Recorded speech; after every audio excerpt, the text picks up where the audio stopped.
curling through the valley in gentle spirals that caught the early morning light, Eleanor Hartwell's footsteps fell into a steady rhythm against the quiet pavement, her breath forming small clouds in the crisp October air. At 42, she had found a peace in these morning runs that had eluded her during her years as a crime reporter in Boston. The silence of Millbrook at dawn was a balm to her soul, broken only by the occasional call of a cardinal or the distant lowing of cattle from the farms beyond town.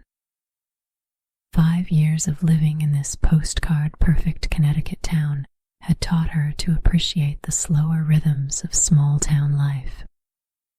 Her converted Victorian carriage house sat like a jewel among the maple trees, and from her kitchen window each morning she could watch the sun paint the hills in shades of gold and amber. It was a far cry from the gray concrete and endless sirens of her former life, and she had come to treasure the gentle predictability of Millbrook's ways. The historic covered bridge emerged from the morning haze as she rounded the bend near the town green. Built in 1847, the weathered red structure was Millbrook's crown jewel, its wooden planks worn smooth by generations of footsteps and wagon wheels. The bridge spanned Miller's Creek, where it fed into the Connecticut River, and on mornings like this, with fog drifting through its latticed sides like silk scarves, it resembled something from a watercolor painting. Ellie slowed her pace as she approached the bridge's entrance, savoring the way the mist seemed to soften every edge, every harsh line. The world felt wrapped in cotton, muffled and dreamlike. After 5 years of morning runs, she knew every shadow, every angle of light that filtered through the bridge's weathered boards. Today, however, something was different. A dark shape beneath the structure that disrupted the usual harmony of the scene. She stopped entirely and moved to the wooden railing that bordered the creek. The fog was beginning to lift with the strengthening sun, and what she saw below made her heart sink with a profound sadness. A man's body lay motionless on the rocky creek bed 15 feet below, his stillness absolute and final. "Oh my," she whispered, her voice barely disturbing the morning quiet. With hands that remained steady despite the shock, she reached for the cell phone tucked in the pocket of her running jacket. "Millbrook Emergency Services. How may I help you? This is Eleanor Hartwell. I need to report that someone has been found beneath the covered bridge on Creek Road. The person appears to have passed away. Please stay on the line, ma'am. Sheriff Bradley is on his way to your location." Ellie ended the call and stood quietly for a moment, allowing herself to process what she had discovered. Her years as a journalist had taught her to observe carefully, to document what she saw without disturbing the scene. She took several photographs with her phone, moving thoughtfully around the area, her footsteps soft on the wooden planks of the bridge. The figure below was that of a middle-aged man in a dark business suit, lying peacefully among the smooth river stones. Even from this distance, something about the way he was positioned caught her attention, though she couldn't immediately identify what seemed unusual. The gentle crunch of gravel announced Sheriff Tom Bradley's arrival. His patrol car pulled up beside the bridge with deliberate care, and the tall, silver-haired man emerged with the measured movements of someone who had dealt with difficult situations for many years. Bradley had been Millbrook's sheriff for over 2 decades, and while he had initially viewed Ellie's investigative background with some wariness, their relationship had grown into one of mutual respect and understanding. "Good morning, Ellie," Bradley said, his voice carrying its familiar gravelly warmth What have we found here? I discovered him about 10 minutes ago during my run. I haven't approached the body. I thought it best to preserve the scene. Bradley nodded with approval. That was wise thinking, he said. Shall we take a closer look? They walked together to the edge of the bridge, where a narrow path wound down to the creek bed. The earth was still damp with morning dew, and Bradley moved carefully down the slope. Ellie followed, her running shoes finding sure footing on the moss-covered rocks. As they drew closer, the man's identity became clear. "Dear me," Bradley said softly. "That's Bob Hayes." Robert Hayes, who had served as Millbrook High School's principal for 8 years, lay among the creek stones in his typical professional attire, a navy suit, crisp white shirt, and burgundy tie. His silver hair was damp from the morning mist, and his wire-rimmed glasses sat slightly askew on his kind face.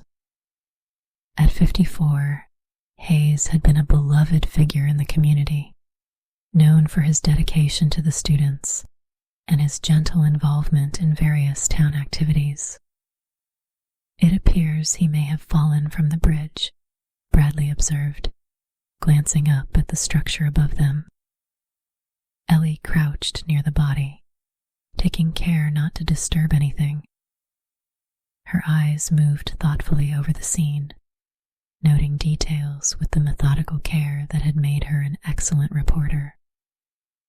"Tom, would you look at his shoes for a moment?" Ellie said. Bradley followed her gaze to Hayes's black dress shoes, which were remarkably pristine. No mud, no scuff marks, barely even a trace of dust or moisture. "That's interesting," he said slowly. "We just walked down that path to get here. Look at our feet." Both their shoes bore the evidence of their descent. Mud from the damp earth, leaves, and debris from the creek bank. "Perhaps he fell directly down," Bradley suggested thoughtfully. "Wouldn't have needed to walk through the mud that way. Perhaps." Ellie stood and gazed up at the bridge above them. Though if someone were to fall from up there, wouldn't they likely land further toward the center of the creek? The water is only about 6 feet wide here, but he's positioned right against the bank. Bradley's expression grew more curious. Could have struck something on the way down, changed his trajectory. That's possible. Ellie moved slowly around the body, maintaining a respectful distance. His hands are quite clean as well, and his clothing, while wrinkled from the impact, isn't really disheveled in the way you might expect. "Ellie," Bradley said gently, "not every situation harbors hidden mysteries. Sometimes people simply reach a point where they can't continue." "I understand that," she replied softly. "But doesn't his position strike you as somewhat orderly? His arms are at his sides, legs straight. When people fall from significant heights, they usually end up more scattered." Bradley stood quietly for a long moment, studying the scene with fresh attention. "What are you thinking?" "I'm thinking we should approach this as carefully as possible until we understand more. Has anyone been in contact with Linda Hayes yet?" "Not yet. I'll need to visit her shortly." Bradley's weathered face showed the weight of the task ahead. 30 years in this job, and delivering that kind of news never becomes easier. Ellie nodded with sympathy. She had met Linda Hayes on several occasions at town functions, a petite woman with gentle eyes and perpetually paint-stained fingers who clearly cherished her husband. The thought of someone having to share such devastating news made her heart ache. "Tom, before you go, might we examine the bridge itself, just to be thorough?" They made their way back up the damp path, and Ellie began studying the bridge's wooden railings with careful attention. The structure was well maintained, with solid barriers standing about 4 feet high. For someone to go over accidentally would require considerable effort. "Tom, would you come look at this?" she called softly.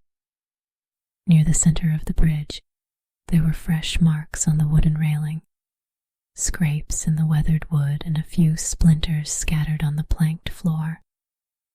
More notable was a small, dark stain on the edge of the barrier that appeared to be blood. "Could be from any number of things," Bradley said, but his tone had grown more serious. He reached for his radio with deliberate care. "This is Sheriff Bradley. I need to request the State Crime Scene Unit at the covered bridge on Creek Road. We have a situation that requires careful examination." As they waited for additional personnel to arrive, Ellie walked the length of the bridge slowly, taking note of every detail. The structure stretched about 80 feet, and the marks on the railing were positioned roughly in the center, directly above where Hayes had been found. She took additional photographs, focusing on the damaged railing and the stain. "Tom, I hope you don't mind my asking, but did Bob Hayes have any difficulties with anyone? Any conflicts that you're aware of?" Bradley rubbed his jaw thoughtfully.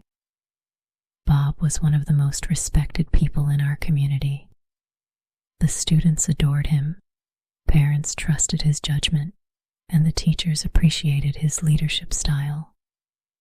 If he had any enemies, I certainly wasn't aware of them. What about his personal life? How was his marriage? As far as anyone could tell, it was solid. Linda and Bob seemed devoted to each other. They'd been married for 22 years, I believe. No children of their own, but they treated every student as if they were family. Bradley paused reflectively. Though I suppose one can never truly know what happens in the privacy of someone's home. The sound of approaching vehicles interrupted their quiet conversation. The state crime scene team arrived in 2 pristine white vans, followed by the county coroner's vehicle. As the professionals began their work, Ellie found herself stepping back to observe, a role that had never come naturally to her investigative nature.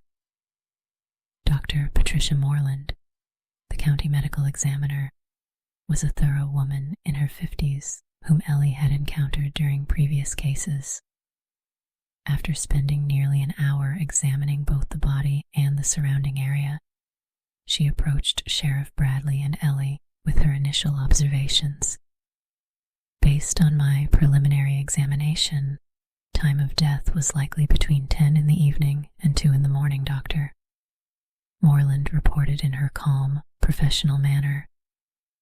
"I don't see obvious signs of a struggle, but I won't have complete information until I can conduct a proper examination at the lab. The injuries are consistent with a fall from height, but there are some aspects that warrant closer attention." "Such as?" Bradley asked. "There's some bruising on his upper arms that's curious. It could certainly be from the impact, but the pattern suggests he might have been grasped or restrained shortly before his death." Ellie felt a familiar stirring of curiosity. "Are there any other unusual findings?" "His clothing is remarkably clean for someone who supposedly climbed over a bridge railing. And there are some fibers beneath his fingernails that don't match his own clothing. I'll have more definitive answers after the full examination." As the crime scene team completed their work and Hayes's body was carefully removed, Ellie found herself gazing at the covered bridge with new understanding. What had transpired here in the quiet hours before dawn? Had Bob Hayes taken his own life, driven by some private despair that no one had recognized? Or had someone else been present during his final moments? "What are you contemplating?" Bradley asked, joining her beside his patrol car. I'm thinking about how peaceful it is here at night, how private and isolated. If someone wanted to stage a scene, this would be an ideal location. And I'm thinking about how I need to visit Linda Hayes and tell her that her husband has died. Bradley replied with quiet gravity. Would you consider coming with me? She might find it comforting to have another woman present. Ellie nodded without hesitation. As they drove through Millbrook's tree-lined streets toward the Hayes residence, she found herself reflecting on everything she knew about the couple. Bob Hayes had come to serve as principal 8 years ago, arriving from Massachusetts. Linda had followed shortly after, accepting a position teaching art at the high school. They lived in a modest colonial on Elm Street, were active members of St. Mary's Parish, and had no children of their own. But as Ellie had learned during her years as a crime reporter, the face people presented to the world rarely revealed the complete story. Behind Millbrook's picture-perfect exterior, she suspected, existed the same human complexities found everywhere else: jealousy, ambition, passion, and sometimes, sadly, the capacity for harm. As they turned into the Hayes driveway, Ellie noticed a warm light glowing in the kitchen window. Linda was already awake, probably wondering why her husband hadn't returned home the previous evening. In a few moments, her world would be forever altered. And somewhere in Millbrook, if Ellie's instincts proved correct, someone was hoping that their carefully constructed deception would never be discovered. They were about to learn that in a town where Ellie Hartwell had chosen to make her home, truth had a way of emerging, no matter how carefully it had been buried. The Hayes residence sat like a Norman Rockwell painting on Elm Street, its butter-yellow clapboard siding and white shutters framed by ancient sugar maples now dressed in their October finery.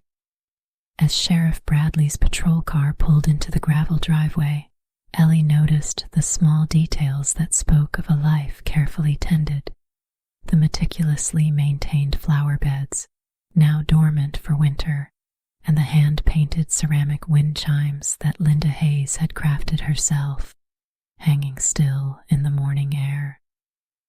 Through the kitchen window, Ellie could see Linda moving about, her slight figure silhouetted against the warm glow of overhead lighting. She was preparing breakfast, probably wondering why Bob hadn't come home, perhaps assuming he'd fallen asleep in his office again, something he'd done occasionally during particularly busy periods at the school. "This never gets easier," Bradley murmured as they approached the front door. 28 years of delivering this kind of news, and my stomach still ties itself in knots. The woman who answered their knock was exactly as Ellie remembered: petite and bird-like, with prematurely gray hair pulled back in a paint-splattered headband and kind brown eyes that immediately registered concern at the sight of the sheriff on her doorstep. "Tom, is everything all right?" Linda's voice carried a slight tremor that suggested she already sensed the gravity of their visit. "Linda, I'm afraid I have some very difficult news. May we come in?" Linda Hayes's face went pale as she stepped aside to let them enter. Her living room reflected the aesthetic sensibilities of an art teacher: warm earth tones, carefully chosen antiques, and her own watercolor paintings adorning the walls.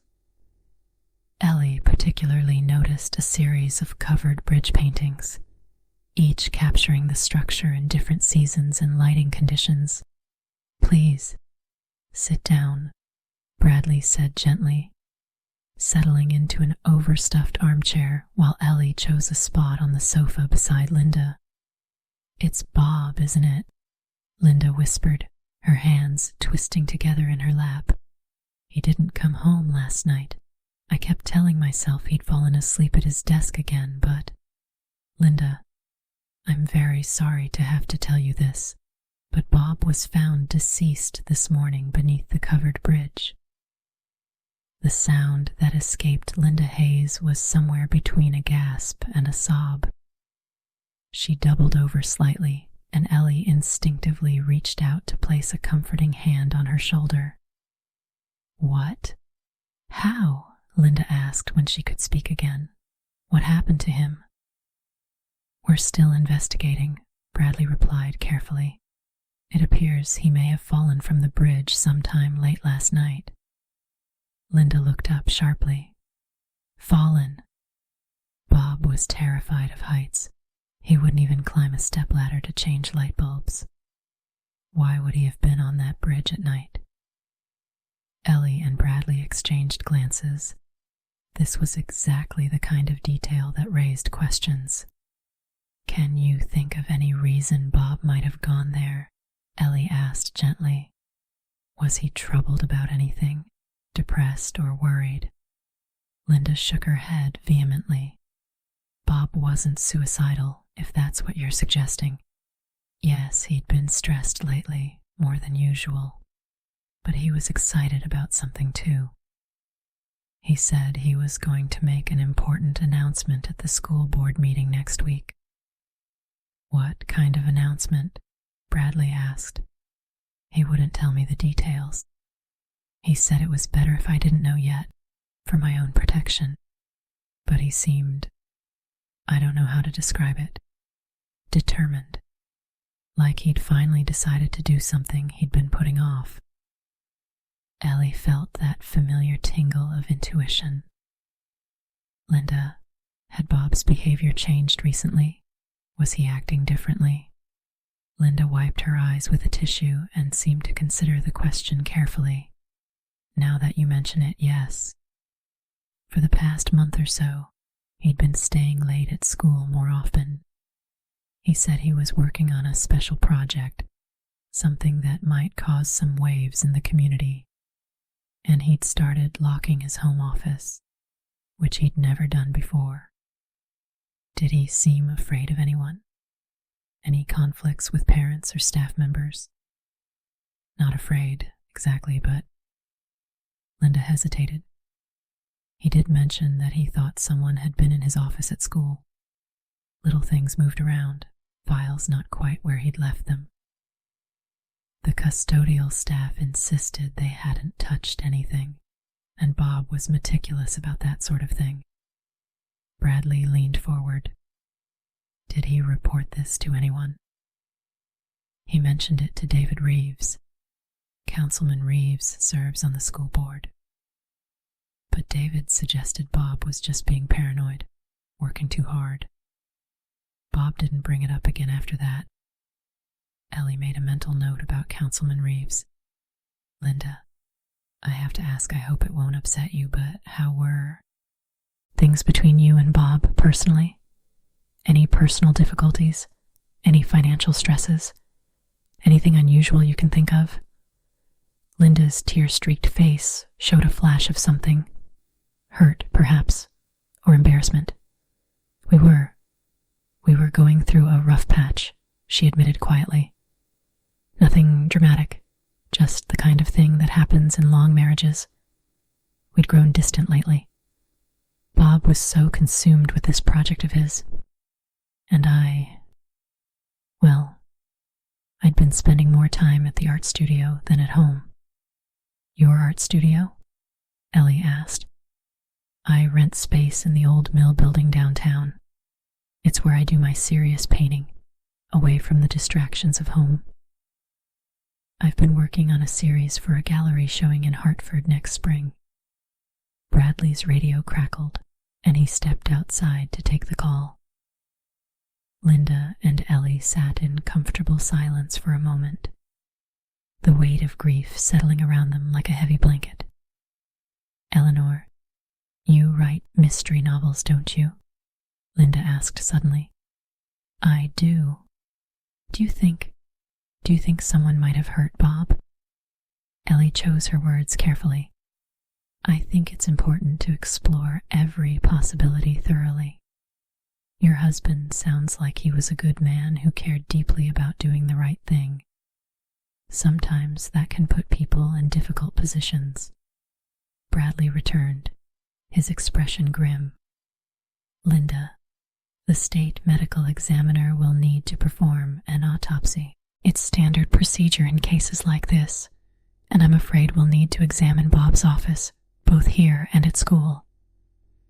Of course, Linda said weakly. Whatever you need to do. As they prepared to leave, Linda walked them to the door. There's something else, she said hesitantly. I probably should have mentioned it earlier. Last week, Bob received a phone call that seemed to upset him greatly. I only heard his side of the conversation, but he kept saying, "You can't do this, and the students deserve better." When I asked him about it later, he said it was just school politics, but he was distracted for days afterward. Do you have any idea who called him? Ellie asked.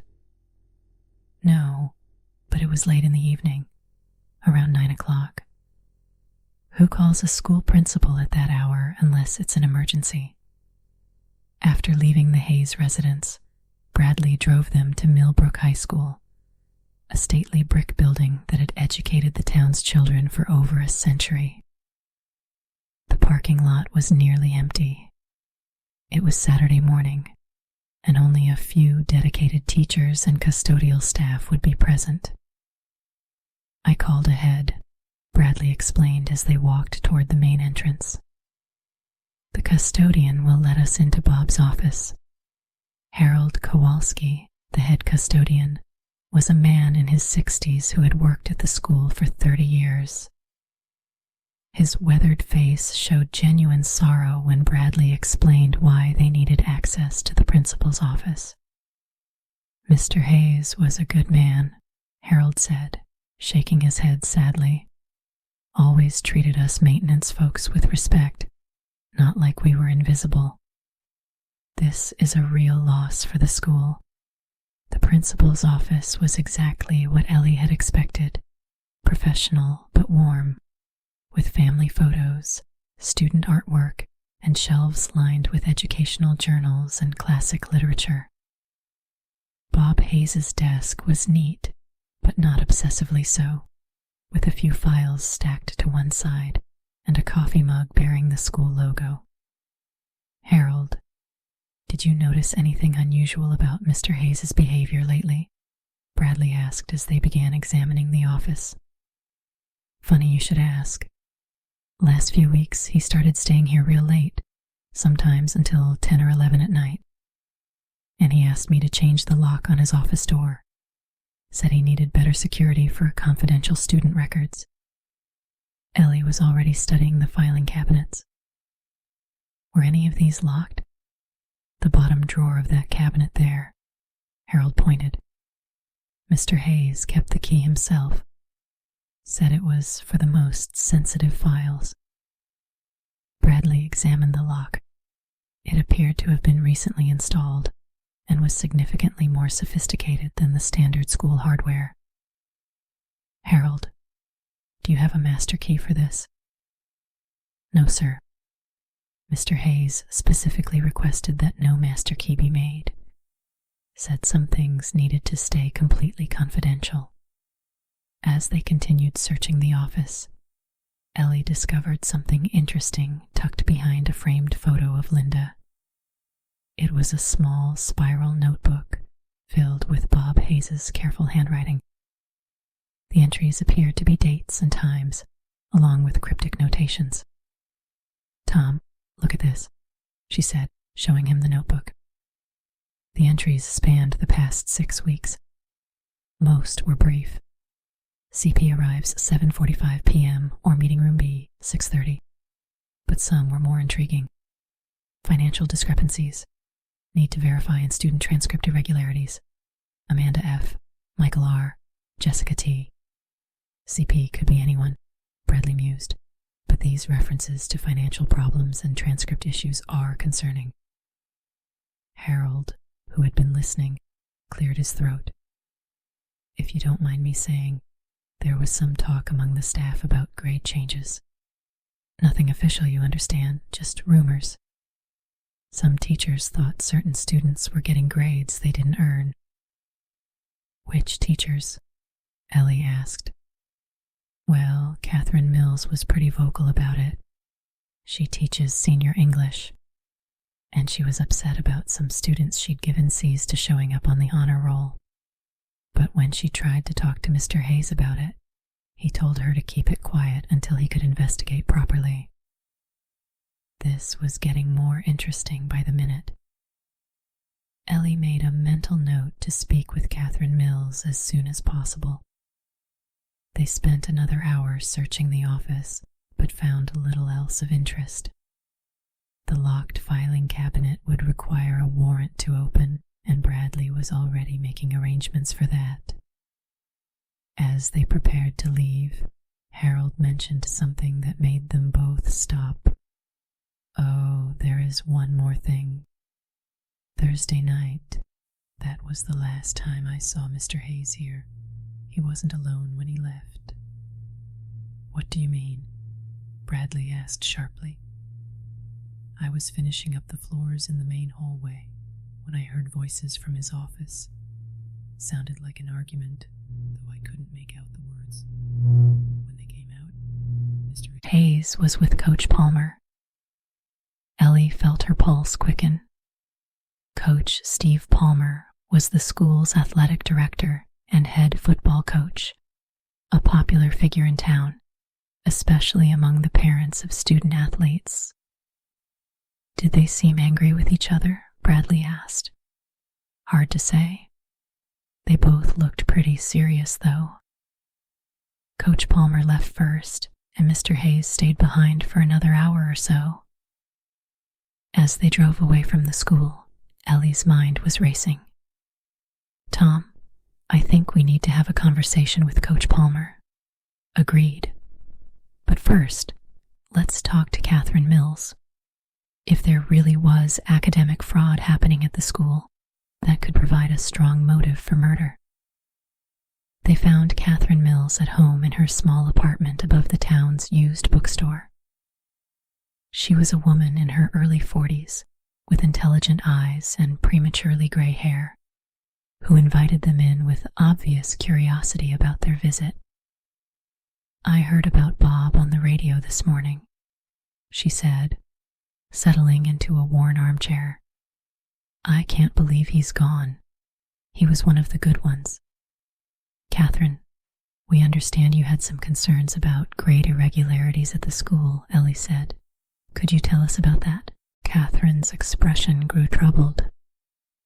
I probably shouldn't speak ill of the dead, but Bob was caught in an impossible situation. Someone was changing grades in the computer system after teachers had submitted them. Students who should have been failing were suddenly getting A's and B's. How many students were affected? Bradley asked. At least a dozen that I know of, probably more. All of them were either star athletes or children of prominent families. The pattern was pretty obvious once you knew what to look for. Did you report this to anyone besides Mr. Hayes? I tried. But when I brought it to the attention of the school board, I was told I was being paranoid and that I should focus on my teaching instead of making wild accusations. Who specifically told you that? Ellie asked. David Reeves. He chairs the Academic Standards Committee. He said that Bob Hayes was fully capable of managing his own school and that teachers shouldn't overstep their boundaries. The name David Reeves was appearing frequently in their investigation. Ellie made another mental note to research the councilman's background more thoroughly. Catherine, do you think Bob was planning to expose this grade-changing scheme? I'm certain of it. He came to me last Monday and said he'd gathered enough evidence to prove what was happening. He seemed almost relieved, like a huge weight was about to be lifted off his shoulders. He said he was going to present his findings to the full school board at their next meeting. When is that meeting scheduled? Bradley asked. This coming Wednesday evening. Bob said some people weren't going to be happy about what he had to reveal, but that the integrity of the school was more important than protecting anyone's reputation. As they left Catherine Mill's apartment, Ellie felt the pieces of the puzzle beginning to form a picture. Bob Hayes had discovered academic fraud at his school and was planning to expose it publicly. Someone with a lot to lose had decided to silence him permanently. But who? And how many other secrets were hidden beneath Millbrook's placid surface? Their next stop was the corner cafe, where Jake Morrison served the best coffee in town along with a steady stream of local gossip. The lunch crowd had thinned out, leaving only a few customers lingering over their meals. Jake, a perpetually cheerful man in his 30s, with an impressive collection of vintage band t-shirts, greeted them with his usual enthusiasm. But his expression grew somber when Bradley explained the reason for their visit. Bob Hayes dead. Man, that's terrible news.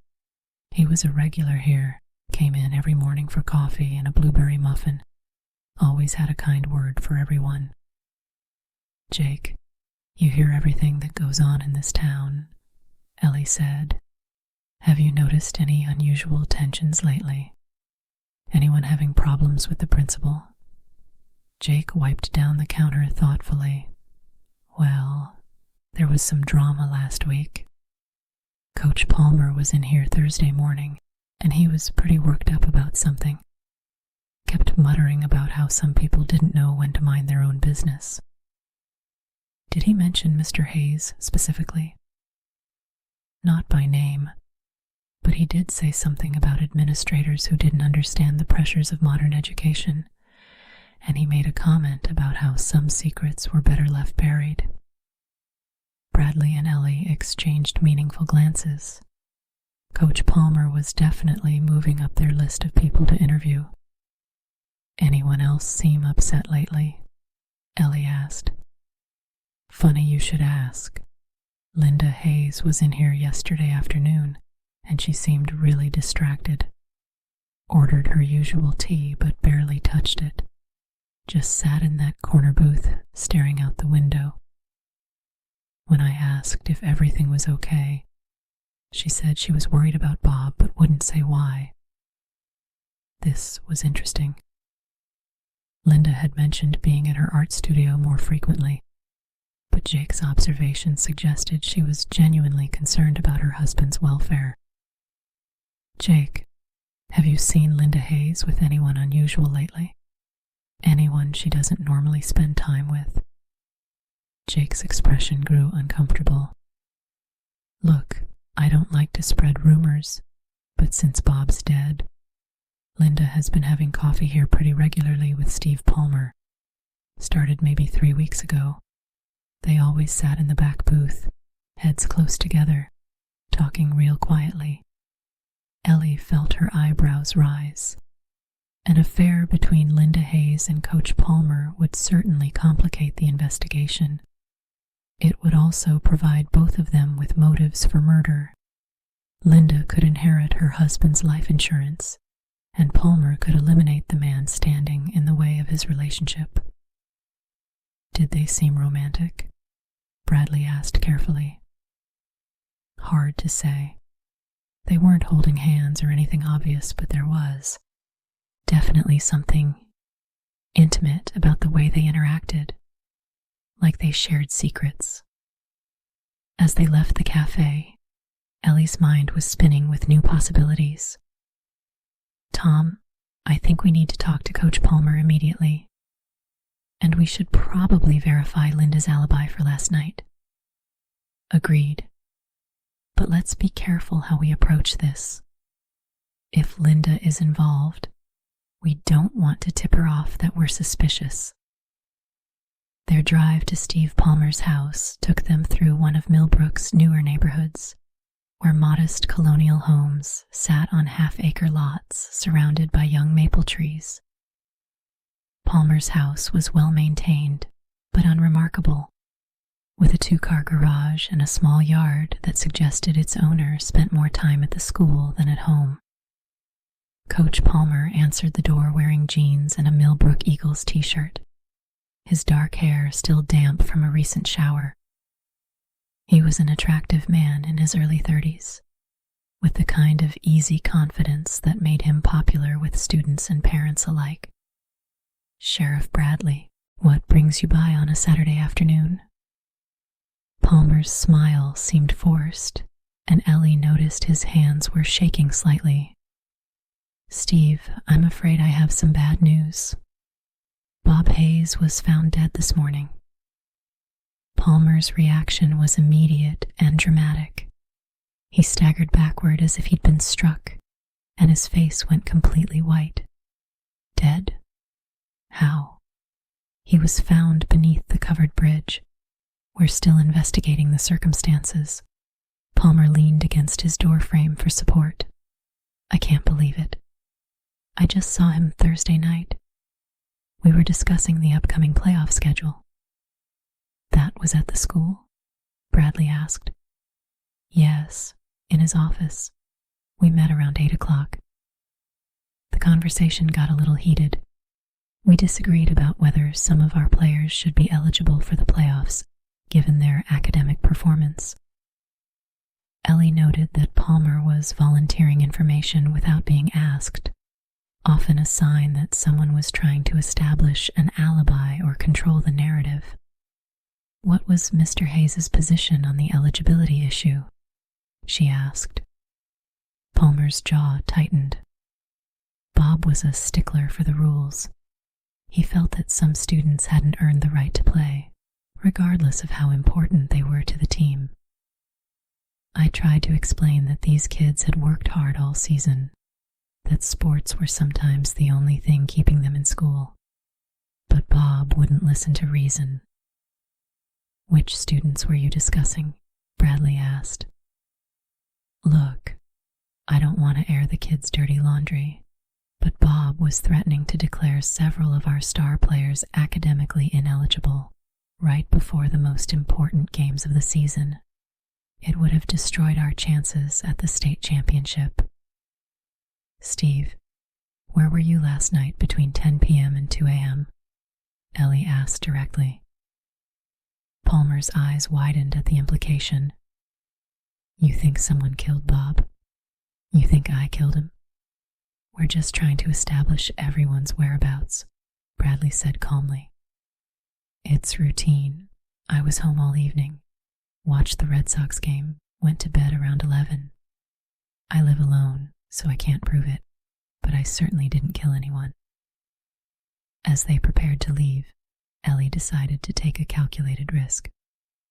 "Steve, we understand you've been spending time with Linda Hayes recently. Coffee at the corner cafe." Palmer's reaction confirmed her suspicions. His face flushed red, and he looked genuinely panicked. "Who told you that?" "Look, it's not what you think. Linda and we're friends. She's been having a difficult time lately with Bob working so much, and she needed someone to talk to." "What kind of difficulties?" Bradley asked. Palmer ran his hands through his hair, clearly struggling with how much to reveal. Bob had become obsessed with some conspiracy he thought was happening at the school. Linda was worried about his mental state. She asked me to keep an eye on him, make sure he wasn't pushing himself too hard. "Did she seem concerned that he might hurt himself?" Ellie asked. She was worried he might do something reckless. Bob had discovered something he thought was important, and Linda was afraid he was going to destroy his career over it. She loves him, but she thought he was becoming paranoid. This painted Linda Hayes in a different light. Instead of a grieving widow, she might be a woman who had been planning for life without her husband. As they drove back toward town, Bradley shook his head. This case is getting more complicated by the hour. Academic fraud, possible extramarital affairs, career-ending conspiracies. Bob Hayes seems to have stumbled into a hornet's nest. Tom, I think we need to dig deeper into the financial irregularities that Bob mentioned in his notebook. And we should definitely have a longer conversation with Councilman Reeves. Agreed. But first, let's see what the medical examiner's preliminary report tells us. If Bob Hayes was murdered, we need to know how it was done. The rest of Saturday afternoon was spent making phone calls and reviewing the evidence they'd gathered. Dr. Moreland's preliminary findings were troubling. Bob Hayes had suffered blunt force trauma to the back of his head before his fall from the bridge. The injury wasn't immediately fatal, but it would have rendered him unconscious. So someone struck him, then pushed him over the railing, Bradley summarized grimly. This is definitely murder. Sunday morning brought new revelations. Ruby Martinez, the young reporter from the Millbrook Gazette, called Ellie with information she'd uncovered while researching a story about the school's recent academic achievements. Ellie, I've been looking into the honor roll students from the past semester, and I found something weird. Several kids who made high honors this year were failing their classes just 2 months ago. And when I checked with their teachers, some of them swore they'd never given those students the grades that appear in the official records. Which students, Ruby? Amanda Foster, Michael Richardson, and Jessica Torres. All 3 are star athletes, and all 3 had parents who donated significant money to the school's new athletic facility. Ellie felt the pieces clicking into place. Ruby, have you been able to determine when exactly their grades were changed? That's the interesting part. The changes were all made during evening hours, when the school was supposedly empty, and they all happened within the past 6 weeks, right around the time Mr. Hayes started acting strangely. After ending the call with Ruby, Ellie sat in her kitchen sipping coffee and staring out at the covered bridge in the distance. The morning mist was rising from the creek again, but instead of seeming peaceful, the scene now felt ominous. Bob Hayes had discovered a scheme that involved changing grades for the children of wealthy donors. Someone with access to the school's computer system was manipulating academic records, and Bob had been gathering evidence to expose them. His murder was designed to look like suicide, but the killer had made crucial mistakes. The question now was who had the means and opportunity to carry out such an elaborate deception, and more importantly, how many other people were involved in the conspiracy that had cost Bob Hayes his life. As Ellie prepared for another day of investigation, she couldn't shake the feeling that they were still only seeing the surface of Millbrook's hidden corruption. The truth, she suspected, would prove to be far more extensive and dangerous than anyone had imagined. But in this quiet New England town where secrets were currency and reputation was everything, someone had been willing to commit murder to protect their carefully constructed lies. And Ellie Hartwell was determined to make sure they didn't get away with it. The Monday morning sun cast long shadows across Millbrook's town green as Eleanor Hartwell walked purposefully toward the brick municipal building that housed both the town council offices and the police department. The weekend's revelations had left her with more questions than answers, but one thing was becoming increasingly clear. Bob Hayes had stumbled upon something far more extensive than simple grade tampering.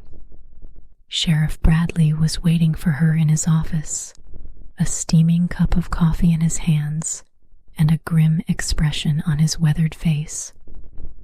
The preliminary autopsy report lay open on his desk, its clinical language telling a story of deliberate violence. The medical examiner confirmed what we suspected, Bradley said without preamble. Bob Hayes was struck twice on the back of the head with a blunt object before he went over that bridge. The first blow would have stunned him. The second rendered him unconscious. He was alive when he fell, but barely. Ellie settled into the chair across from his desk, her mind already working through the implications. So we're looking at someone who either planned this carefully or was strong enough to overpower a man of Hayes' size when things went wrong. That's what I'm thinking. The killer had to transport an unconscious man to the bridge, get him over the railing, and make it look like suicide. That requires either multiple people or someone with considerable physical strength. Bradley's phone rang, interrupting their discussion. His side of the conversation was brief, but telling. When he hung up, his expression had grown even more serious. That was Harold Kowalski at the school. Someone broke into Bob Hayes' office last night. The locked filing cabinet was pried open, and files are missing. 20 minutes later, they stood in the principal's office surveying the damage. The break-in had been carried out with surgical precision. Only the locked cabinet had been touched, and the intruder had taken pains to minimize other disturbances. The metal drawer hung open like a broken jaw, its lock mechanism twisted beyond repair. Whoever did this knew exactly what they were looking for, Harold observed, shaking his head. They didn't touch anything else in the office, didn't even disturb the petty cash box that was sitting right there on the desk. Ellie crouched beside the damaged cabinet, examining the tool marks on the metal. These scratches suggest a crowbar or similar implement. And look at this. She pointed to several small metal filings on the carpet. This was done hastily, probably in the dark. The intruder was working under time pressure. Bradley was examining the empty hanging folders in the drawer. Harold, do you have any idea what Bob kept in here? He never said specifically, but I did see him putting manila folders with students' names on them in that drawer. And there were some financial documents. I remember seeing letterhead from the bank and the district office. The bank? Ellie looked up sharply. Harold, did Mr. Hayes ever mention any concerns about school finances? The custodian shifted uncomfortably. Well, now that you mention it, he did ask me some strange questions a few weeks back. Wanted to know about the new athletic facility construction, how much it was costing, who was paying for what. Said the numbers weren't adding up the way they should. Ellie and Bradley exchanged glances. The new athletic facility had been a point of pride for Millbrook High School, a state-of-the-art complex that had cost nearly $2 million. If Bob Hayes had been investigating financial irregularities connected to the project, that would explain why someone was desperate enough to kill him. Harold, who had access to this building over the weekend, Bradley asked. Well, the administrative staff all have keys, and so do the department heads, Coach Palmer, the maintenance crew, the district supervisors. Harold trailed off as he realized how long the list actually was. Pretty much anyone connected to the school, really. After documenting the crime scene, they drove to Councilman David Reeves's office in the municipal building. Reeves was a man in his mid-50s who had served on the town council for 12 years and chaired several important committees. His office reflected his status: mahogany furniture, expensive artwork, and a view of the town green that spoke of influence and authority. Reeves greeted them with the practiced warmth of a seasoned politician, but Ellie noticed tension around his eyes that his smile couldn't quite hide. "Sheriff Bradley and Ms. Hartwell, isn't it? The mystery writer. What brings you to see me on this beautiful Monday morning?" "David, we're investigating Bob Hayes' death, and your name has come up in connection with some school-related matters," Bradley said directly. The change in Reeves's demeanor was subtle, but unmistakable. His shoulders straightened, and his hands moved to rest flat on his desk, a defensive posture that Ellie recognized from her years of interviewing reluctant sources. "Terrible tragedy, Bob's death," Reeves said carefully. "The whole community is in shock. But I'm not sure how I can help with your investigation.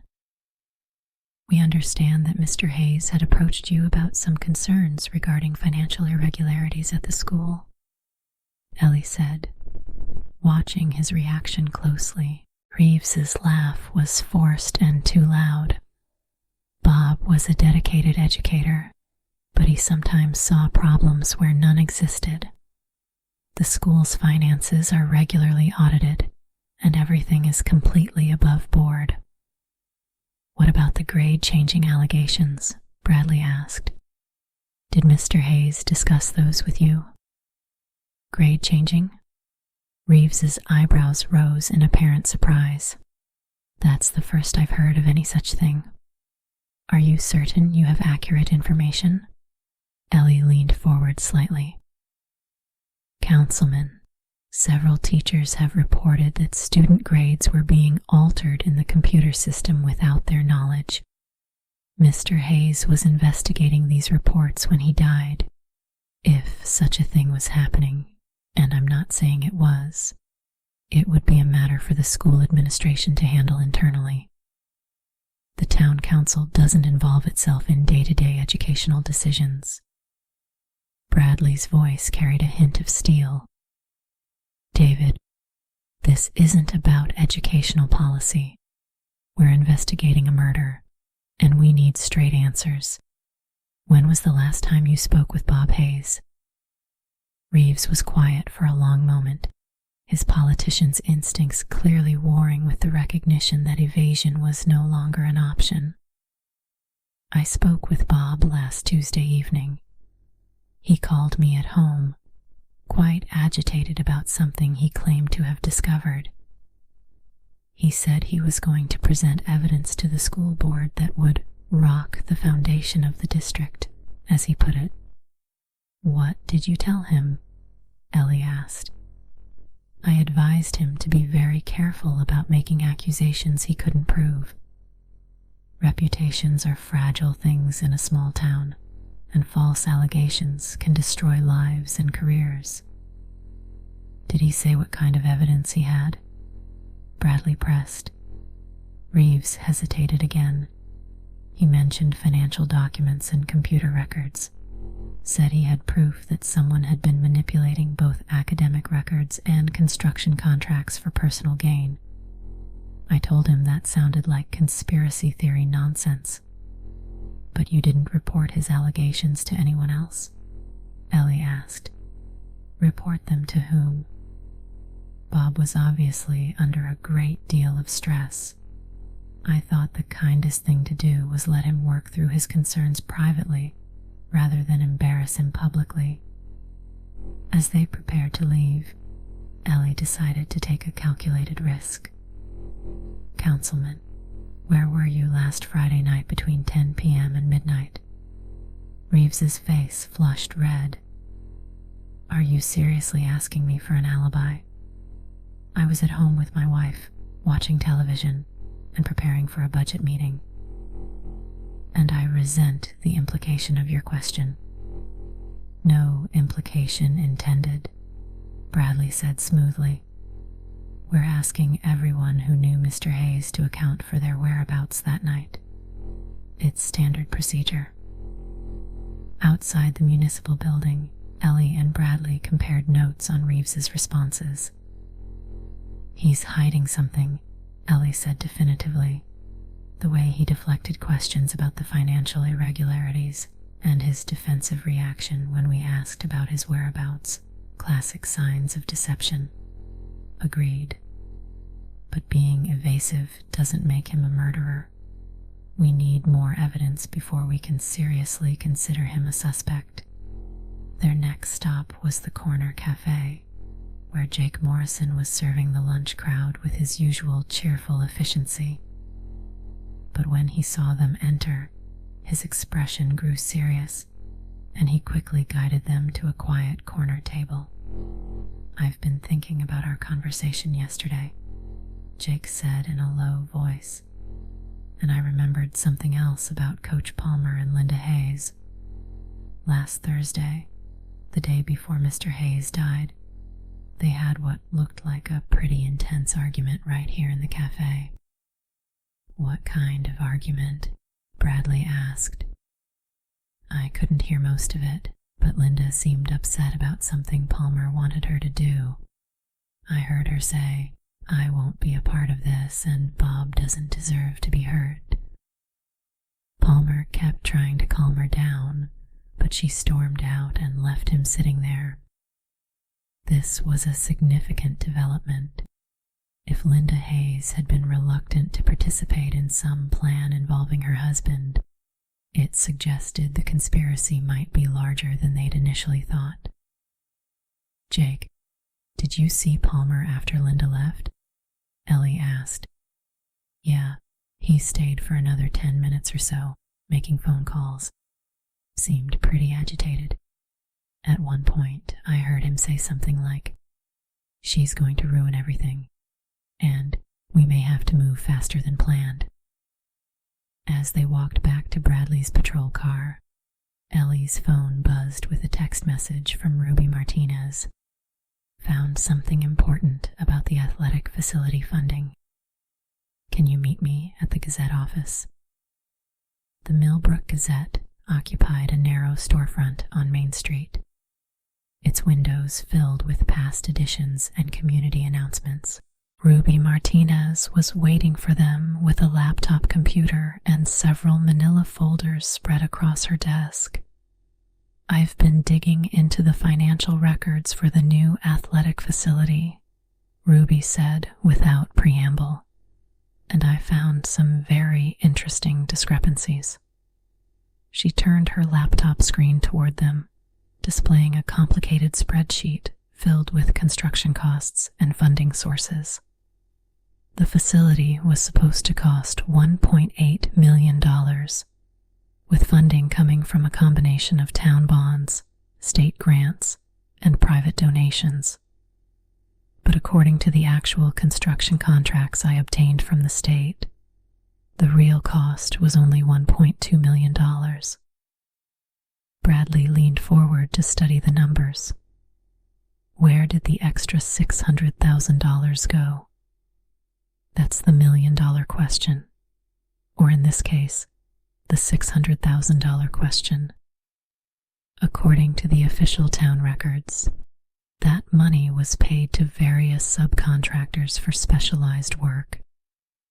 But when I called those companies, half of them said they never worked on the project at all.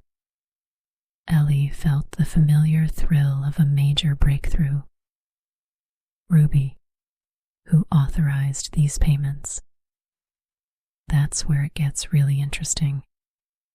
All the questionable payments were approved by a 3-person committee consisting of Councilman Reeves, the school district's business manager, and, get this, Robert Hayes. Bob Hayes was involved in approving the payments? Bradley asked with surprise. According to the paperwork, yes. But here's the thing. I found drafts of several memos in the Gazette's archives where Hayes was questioning these exact expenditures. He was asking for documentation that apparently was never provided. Ruby handed them photocopies of the memos, written in Hayes's careful handwriting. The documents showed a man growing increasingly frustrated with stonewalling and evasive answers from his fellow committee members. "It looks like Bob figured out what was happening and was demanding answers," Ellie observed. "That would explain why someone was desperate enough to kill him." "There's more," Ruby continued. "I also found evidence that several of the students whose grades were changed have parents who made large donations to the athletic facility fund. Amanda Foster's father contributed $50,000. Michael Richardson's mother gave $75,000. And Jessica Torres's family donated $100,000. The pattern was becoming clear. Wealthy parents were essentially buying their children's grades through donations to a construction project that was being used to launder money. Bob Hayes had discovered the scheme and was planning to expose it. "Ruby, who else knew you were researching this story?" Bradley asked. "I mentioned it to my editor, of course, and I may have asked a few questions around town while I was gathering information." "Why?" Ellie and Bradley exchanged concerned glances. If word of Ruby's investigation had reached the wrong ears, the young reporter could be in danger. "Ruby, I want you to be very careful for the next few days," Ellie warned. "Don't work alone, and let someone know where you are at all times." The people involved in this scheme have already killed once. As they left the Gazette office, Bradley's radio crackled with an urgent message from dispatch. "Sheriff Bradley, please respond to 47 Elm Street immediately. We have a reported break-in at the Hayes residence. They arrived at Linda Hayes' house to find her standing in her front yard, clearly shaken and talking to Officer Martinez, one of Bradley's deputies. The front door was standing open, and through the windows, they could see that the interior had been thoroughly searched. "Mrs. Hayes, can you tell us what happened?" Bradley asked gently. "I went to the grocery store around noon," Linda said, her voice trembling. "When I came back an hour later, I found the front door ajar and the house turned upside down. They went through everything: Bob's home office, our bedroom, even the kitchen drawers." Ellie walked through the house, taking note of the systematic nature of the search. Like the break-in at the school, this felt professional rather than random. The intruders had been looking for something specific. "Linda, what do you think they were after?" she asked. "I honestly don't know. Bob kept all his important school papers at his office, not here at home. The only thing I can think of." Linda paused, looking uncertain. "What is it?" Bradley encouraged. "Last week, Bob brought home a manila envelope and put it in our safe. He said it was insurance, that if anything happened to him, I should give it to the police. But when I checked just now, the envelope is gone."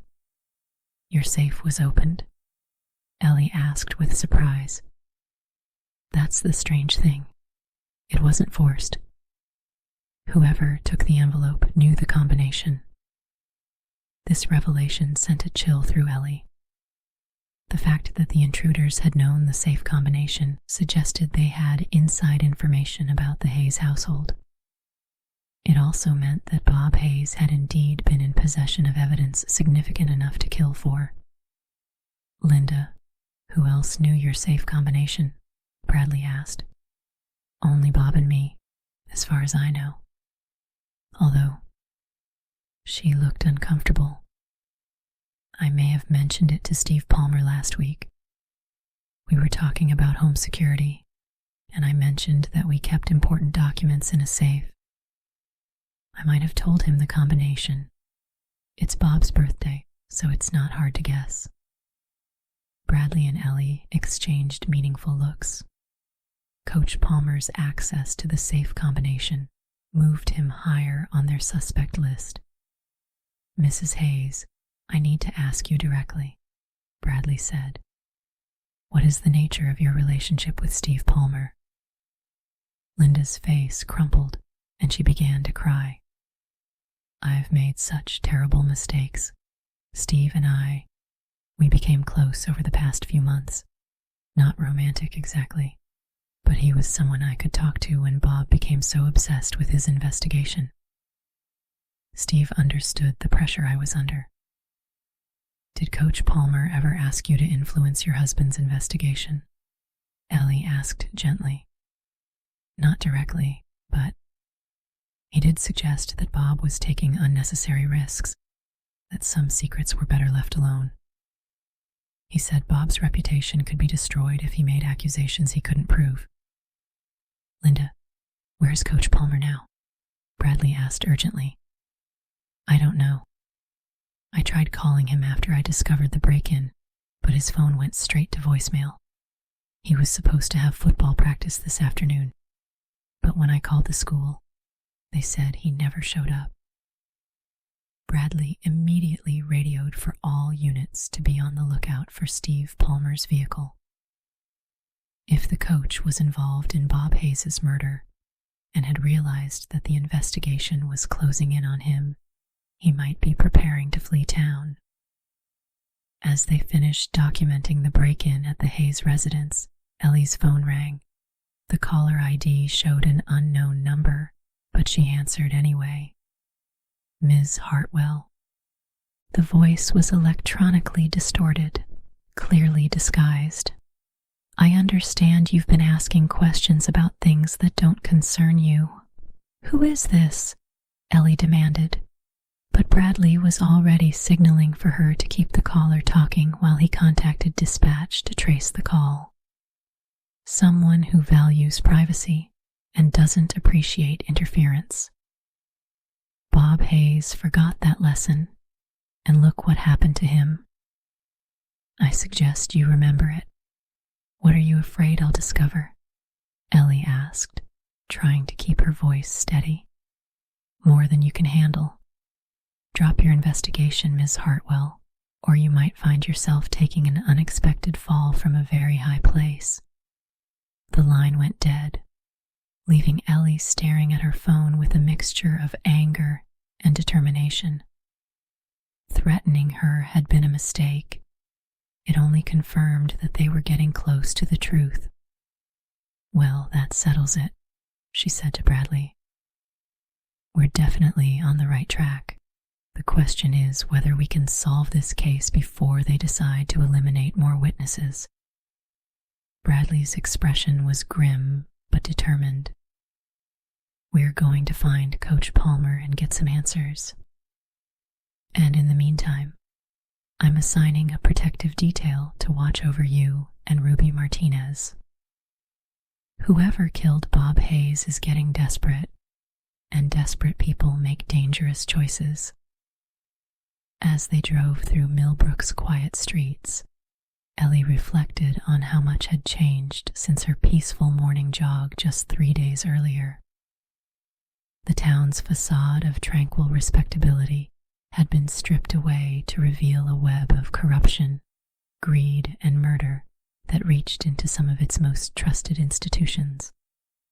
But she had learned long ago that the truth, however ugly, was always preferable to comfortable lies.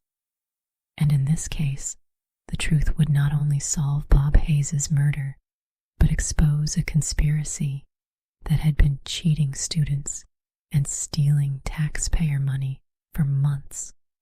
The web was indeed unraveling, and by the time they were finished, Eleanor Hartwell was determined that everyone involved in this elaborate deception would face the consequences of their actions.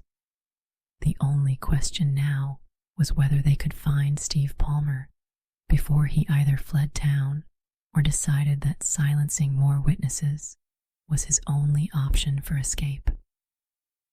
In the distance, the covered bridge where Bob Hayes had died stood like a monument to the deadly consequences of unchecked ambition and greed. but it would also serve as a reminder that in Millbrook, at least one person refused to let murder go unpunished. The truth was coming to light, one carefully gathered piece of evidence at a time.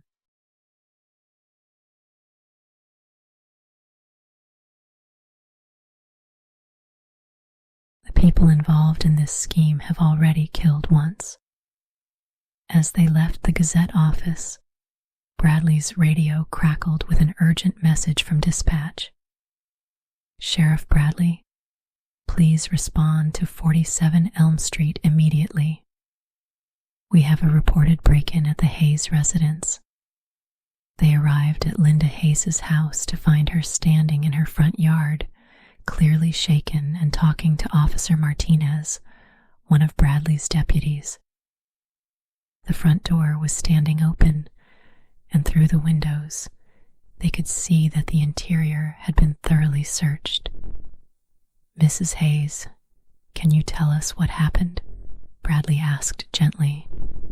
I went to the grocery store around noon, Linda said, her voice trembling. When I came back an hour later, I found the front door ajar and the house turned upside down. They went through everything, Bob's home office, our bedroom, even the kitchen drawers.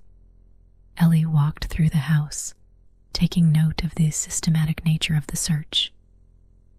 Like the break-in at the school, this felt professional rather than random. The intruders had been looking for something specific. Linda, what do you think they were after? She asked. I honestly don't know. Bob kept all his important school papers at his office, not here at home. The only thing I can think of. Linda paused, looking uncertain. What is it? Bradley encouraged. Last week, Bob brought home a manila envelope and put it in our safe. He said it was insurance, that if anything happened to him, I should give it to the police. But when I checked just now, the envelope is gone. Your safe was opened? Ellie asked with surprise. That's the strange thing. It wasn't forced. Whoever took the envelope knew the combination. This revelation sent a chill through Ellie. The fact that the intruders had known the safe combination suggested they had inside information about the Hayes household. It also meant that Bob Hayes had indeed been in possession of evidence significant enough to kill for. Linda, who else knew your safe combination?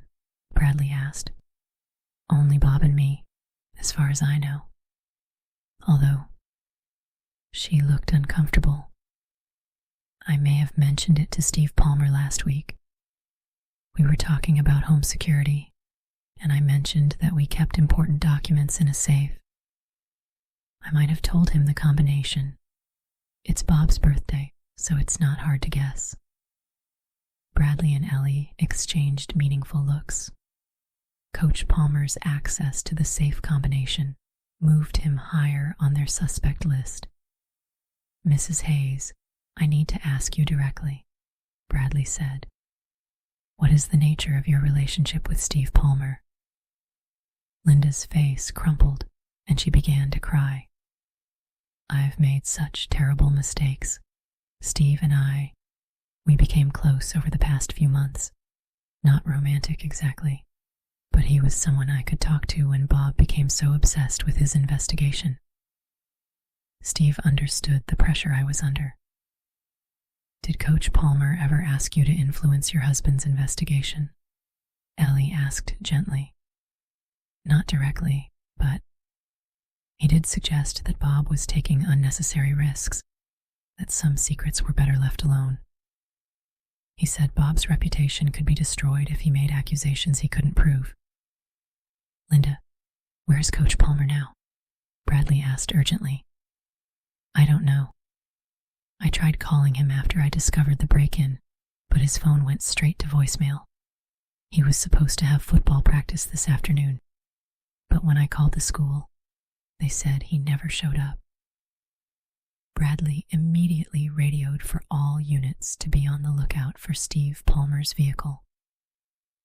If the coach was involved in Bob Hayes' murder and had realized that the investigation was closing in on him, he might be preparing to flee town. As they finished documenting the break-in at the Hayes residence, Ellie's phone rang. The caller ID showed an unknown number, but she answered anyway. Ms. Hartwell. The voice was electronically distorted, clearly disguised. I understand you've been asking questions about things that don't concern you. Who is this? Ellie demanded. But Bradley was already signaling for her to keep the caller talking while he contacted dispatch to trace the call. Someone who values privacy and doesn't appreciate interference. Bob Hayes forgot that lesson, and look what happened to him. I suggest you remember it. What are you afraid I'll discover? Ellie asked, trying to keep her voice steady. More than you can handle. Drop your investigation, Ms. Hartwell, or you might find yourself taking an unexpected fall from a very high place. The line went dead, leaving Ellie staring at her phone with a mixture of anger and determination. Threatening her had been a mistake. It only confirmed that they were getting close to the truth. Well, that settles it, she said to Bradley. We're definitely on the right track. The question is whether we can solve this case before they decide to eliminate more witnesses. Bradley's expression was grim but determined. We're going to find Coach Palmer and get some answers. And in the meantime, I'm assigning a protective detail to watch over you and Ruby Martinez. Whoever killed Bob Hayes is getting desperate, and desperate people make dangerous choices. As they drove through Millbrook's quiet streets, Ellie reflected on how much had changed since her peaceful morning jog just 3 days earlier. The town's facade of tranquil respectability had been stripped away to reveal a web of corruption, greed, and murder that reached into some of its most trusted institutions. But she had learned long ago that the truth, however ugly, was always preferable to comfortable lies. And in this case, the truth would not only solve Bob Hayes' murder, but expose a conspiracy that had been cheating students and stealing taxpayer money for months. The web was indeed unraveling, and by the time they were finished, Eleanor Hartwell was determined that everyone involved in this elaborate deception would face the consequences of their actions. The only question now was whether they could find Steve Palmer before he either fled town or decided that silencing more witnesses was his only option for escape. In the distance, the covered bridge where Bob Hayes had died stood like a monument to the deadly consequences of unchecked ambition and greed. But it would also serve as a reminder that in Millbrook, at least one person refused to let murder go unpunished. The truth was coming to light, one carefully gathered piece of evidence at a time. The threatening phone call echoed in Eleanor Hartwell's mind as she stood in her kitchen the next morning, watching the familiar mist rise from Miller's Creek. What had once been a source of comfort now felt ominous. The covered bridge looming like a dark sentinel in the distance. Someone was worried enough about her investigation to make direct threats, which meant she was closer to the truth than ever. Her phone buzzed with a text from Sheriff Bradley. Palmer's truck found abandoned at train station. No sign of him. Meet me at the school. Urgent development. 20 minutes later, Ellie arrived at Millbrook High to find the parking lot buzzing with activity. 2 state police vehicles flanked Bradley's patrol car, and she could see officers moving purposefully through the building's corridors. "What's happened?" she asked as Bradley approached, his weathered face etched with concern. Kath Catherine Mills called this morning, he said grimly. Someone broke into her apartment last night and ransacked it. But here's the interesting part. They didn't take anything valuable. Her laptop, jewelry, cash were all left untouched. The only thing missing was a manila folder she kept hidden in her bedroom closet. Ellie felt her pulse quicken. What was in the folder? Copies of every grade change she'd documented over the past 2 months. Names, dates, original grades versus final grades. Everything Bob Hayes would have needed to prove his case. Catherine had been keeping her own records as insurance. They walked toward the school's main entrance, passing a group of concerned teachers gathered near the flagpole. The news of Palmer's disappearance had spread quickly through the small school community, and everyone seemed to understand that something far more serious than academic fraud was unfolding. Tom, if Palmer is our killer, why would he stick around to steal evidence? Why not just run? Bradley held the door open for her. That's what's been bothering me too. Either he's not working alone, or... He paused, considering the implications. Or he's not our killer at all. Inside the school, they found Harold Kowalski waiting for them near the principal's office. The head custodian looked haggard, as if he hadn't slept, and his usual friendly demeanor had been replaced by obvious anxiety. "Sheriff, I need to tell you something," Harold said without preamble. "I wasn't completely honest with you yesterday about the night Mr. Hayes died." Ellie and Bradley exchanged glances. "What do you mean, Harold?" Bradley asked carefully. "I was here later than I told you. Sometimes I come back in the evenings to do maintenance work when the building's quiet. Friday night I was here until almost 11 o'clock, working on the heating system in the basement." "Did you see anything unusual?" Ellie asked, her investigative instincts sharpening. Harold nodded miserably.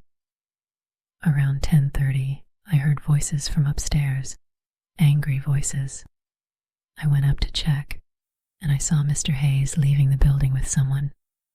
They were arguing, but I couldn't make out the words. They got into a car and drove away together." Bradley leaned forward intently. "Harold, this is very important. Who was Mr. Hayes with? That's the thing. It wasn't Coach Palmer like I thought before. It was a woman. I could tell by the silhouette and the way she moved. They got into her car, not his." The revelation hit Ellie like a physical blow. "Harold, are you certain it was a woman?" "Positive. And Sheriff, there's something else. The car looked like Linda Hayes' sedan. Same color, same general shape." As they absorbed this information, Ellie's phone rang. The caller ID showed Ruby Martinez's number, but when she answered, the young reporter's voice was tight with fear. "Ellie, someone's been following me. A dark SUV with tinted windows has been behind me since I left my apartment this morning. I'm scared to go home." "Where are you now?" Ellie asked, motioning for Bradley to listen. "I'm parked outside the library. There are enough people around that I feel relatively safe, but I don't know what to do." Bradley took the phone. "Ruby, this is Sheriff Bradley. I'm sending a unit to escort you to the station. Don't go anywhere alone until we sort this out." After ending the call, they stood in the school hallway trying to process the rapidly shifting dynamics of their investigation. If Linda Hayes had been with her husband the night he died, it cast everything they thought they knew in a different light. "Tom, we need to bring Linda in for questioning immediately," Ellie said.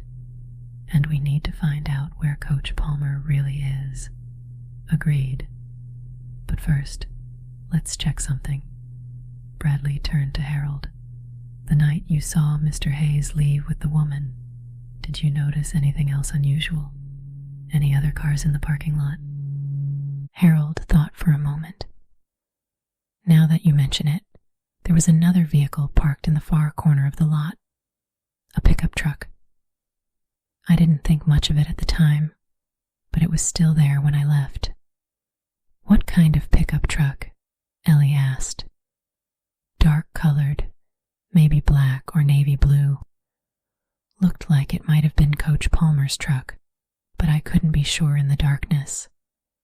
The pieces were starting to form a picture, but it wasn't the one Ellie had expected.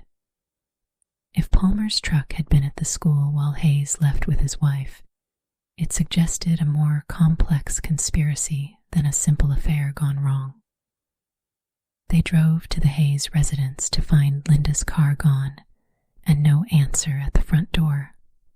A neighbor informed them that Linda had left early that morning with 2 large suitcases, behavior that seemed suspicious for a recently widowed woman.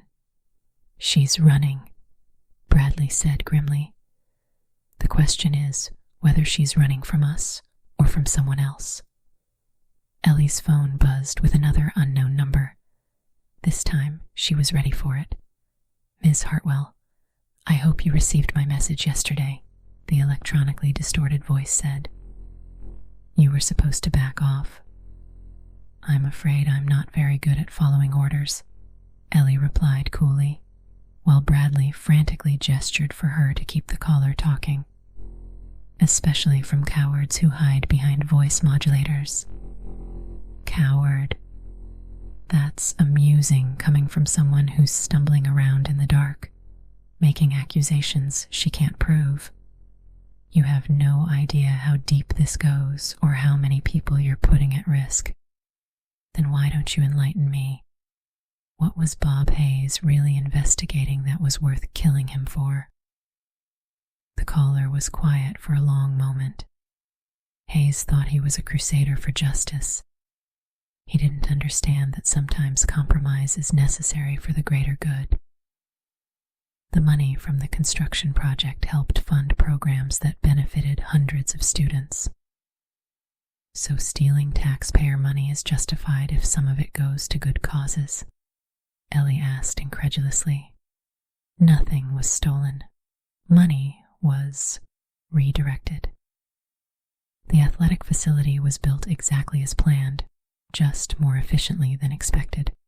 The surplus funds went to scholarships, technology upgrades, educational programs that the state would never have funded, and the grade changes.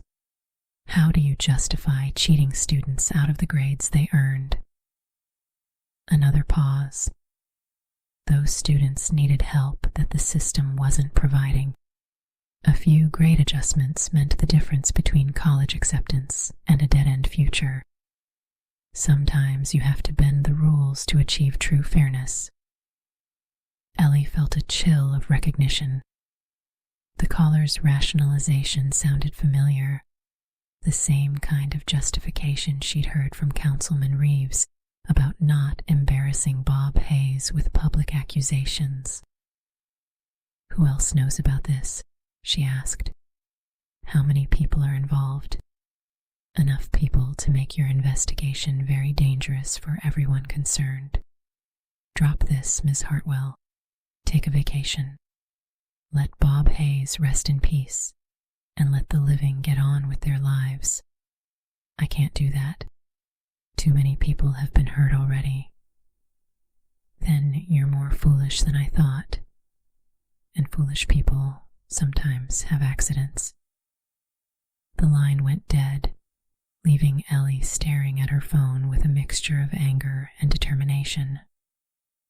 Bradley had been taking notes throughout the conversation, and his expression was thoughtful. Did you notice anything about the caller's speech patterns? He asked. Educated, well-spoken, comfortable with complex rationalization, and the way they talked about the money being directed rather than stolen. That's political language. Exactly what I was thinking. Someone with experience in public relations or government work. They spent the rest of the morning trying to track down Linda Hayes and Steve Palmer, but both seemed to have vanished completely. Linda's credit cards hadn't been used. Her cell phone was going straight to voicemail, and Palmer's truck remained abandoned at the train station with no evidence that he'd actually purchased a ticket.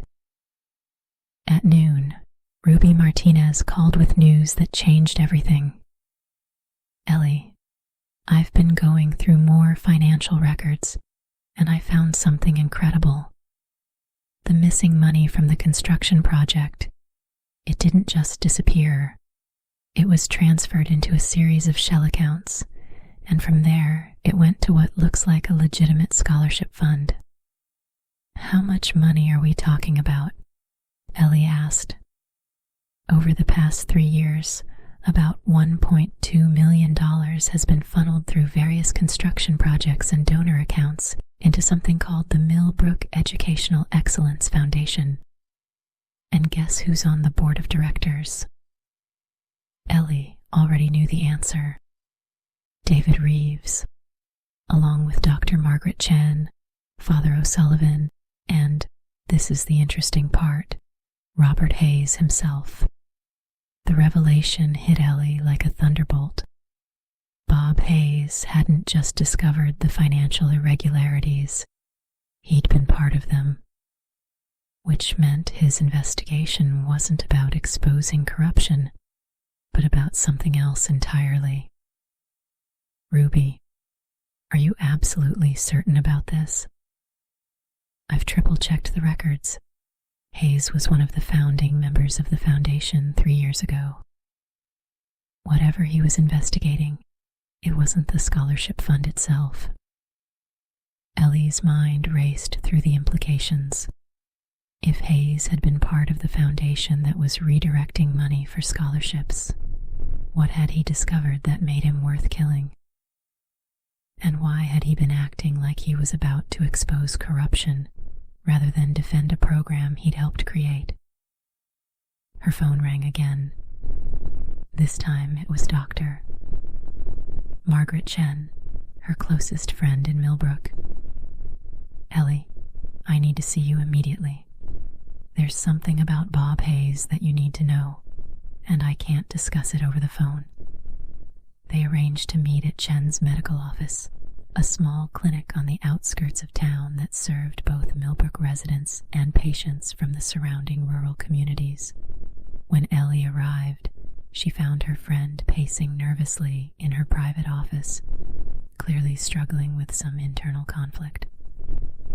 Margaret Chen was a woman of unshakable integrity, and Ellie had never seen her so visibly distressed. At 45, the physician had practiced in Millbrook for over a decade and was widely respected for both her medical skills and her community involvement. "Margaret, what's wrong?" Ellie asked, settling into a chair across from her friend's desk.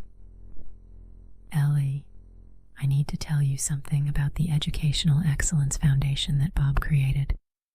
Something I should have mentioned when you first started investigating his death." "I'm listening." Chen took a deep breath. "Bob approached me 3 years ago with a proposal that seemed too good to refuse. He'd discovered that the school district was systematically overcharging for construction and supply contracts, with the excess money disappearing into private accounts. Instead of reporting it and causing a scandal that would hurt the school system, he wanted to create a foundation that would capture those funds and redirect them to educational purposes." Ellie felt pieces of the puzzle clicking into place. "So the foundation was Bob's idea?" "Yes. He convinced several of us that this approach would actually help more students than a corruption investigation that would tie up funds in legal proceedings for years. We thought we were doing the right thing. But something changed." Chen nodded miserably. "About 2 months ago, Bob came to me with concerns that someone was manipulating the foundation's activities. He'd discovered that some of the scholarship recipients weren't actually qualified students. They were relatives of people involved in the scheme. And worse, someone was using the foundation's accounts to launder money for purposes that had nothing to do with education. Did he tell you who he suspected? He thought David Reeves was using his position on the town council to steer construction contracts to companies that would kick back money to the foundation. But then Reeves was skimming from the foundation for personal use. Bob had been gathering evidence to prove it. Ellie leaned forward. Margaret, why didn't you tell me this earlier? Because I was terrified that if the foundation's activities came to light, all of us involved would be charged with conspiracy or fraud, even though our intentions were good. I've been hoping you'd solve Bob's murder without having to expose the foundation. But you realize that the foundation is probably central to why Bob was killed. Chen's eyes filled with tears. I know, and I can't live with myself knowing that my silence might be protecting a murderer. There's something else, Ellie. Bob told me he was going to confront someone the night he died. He said he'd finally gathered enough evidence to prove who was betraying the foundation, and he was going to give them one chance to come clean before he went to the authorities. Did he say who he was going to confront? No, but he did say it was someone he trusted completely. Someone whose betrayal hurt him personally as much as professionally. As Ellie drove back toward town, her mind was spinning with new possibilities. Bob Hayes had been killed not for exposing corruption, but for threatening to expose someone who was corrupting an anti-corruption scheme. The irony was bitter, but it also narrowed the field of suspects significantly. Whoever killed Hayes had to be someone involved in the Educational Excellence Foundation, someone with access to its accounts and activities, someone Hayes trusted enough to meet with privately, and someone with enough to lose that murder seemed like a viable option. Her phone rang as she turned onto Main Street. This time, the caller ID showed Linda Hayes' number. Ellie? Thank God you answered. Linda's voice was shaky and frightened. I need help. I think someone's trying to kill me. Linda, where are you? I'm hiding in a motel about 50 miles north of town. I ran because I was scared, but now I realize that was a mistake. I need to tell you what really happened the night Bob died. Okay, I'm listening. Bob called me around 10 o'clock that Friday night. He was still at school, and he said he'd discovered who was stealing from the foundation. He asked me to meet him at the covered bridge because he wanted to show me evidence before he turned it over to the police. He said it was someone we both knew well, someone whose betrayal was going to shock the entire community. Ellie pulled over to the side of the road, her heart racing. Who was it, Linda? I don't know. Bob never got the chance to tell me. When I arrived at the bridge, he was already unconscious on the wooden planks, bleeding from his head. There was someone else there, someone wearing dark clothes with their face covered. When they saw me, they grabbed Bob and pushed him over the railing before I could stop them. Why didn't you call the police immediately? Linda's voice broke. Because the person threatened to kill me too if I reported what I'd seen. They said they knew where I lived, knew my routines, and that I'd have an accident within a week if I talked to anyone about what happened.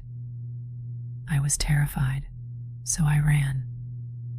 Linda, you need to come back to Millbrook immediately.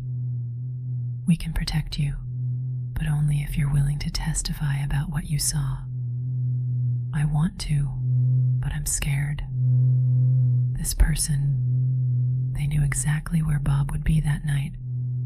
which suggests they'd been monitoring his activities for some time. They knew about the Foundation, knew about his investigation, knew enough to set up an elaborate murder staged to look like suicide. Did you see anything that might help identify them? Height, build, anything distinctive? Linda was quiet for a moment. There was one thing. They dropped something when they were struggling with Bob. A small object that fell between the bridge planks. I heard it hit the rocks below. I was too frightened to investigate at the time, but it might still be there. After ending the call with Linda, Ellie immediately contacted Bradley and arranged to meet him at the covered bridge. If there was physical evidence still at the scene, they needed to find it before anyone else realized it existed. The late afternoon sun was casting long shadows across Miller's Creek as they arrived at the bridge.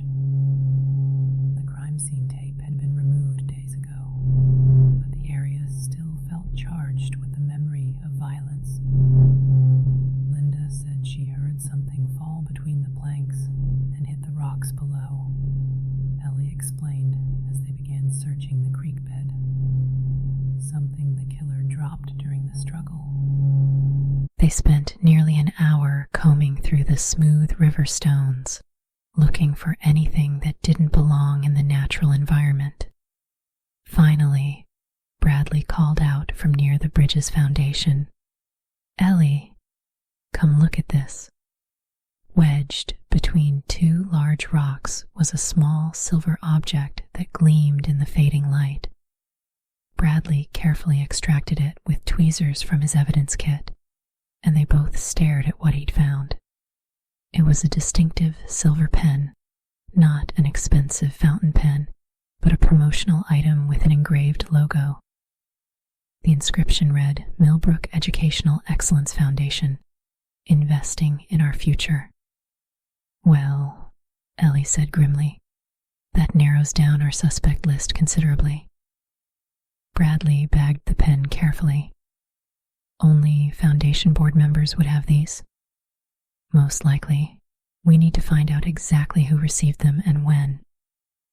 Ellie paused, studying the bridge where Bob Hayes had spent his final moments. "Tom, I think I know how we can flush out the killer." "What are you thinking?" "We let it be known that Linda Hayes is returning to town tomorrow to give a full statement about what she witnessed that night.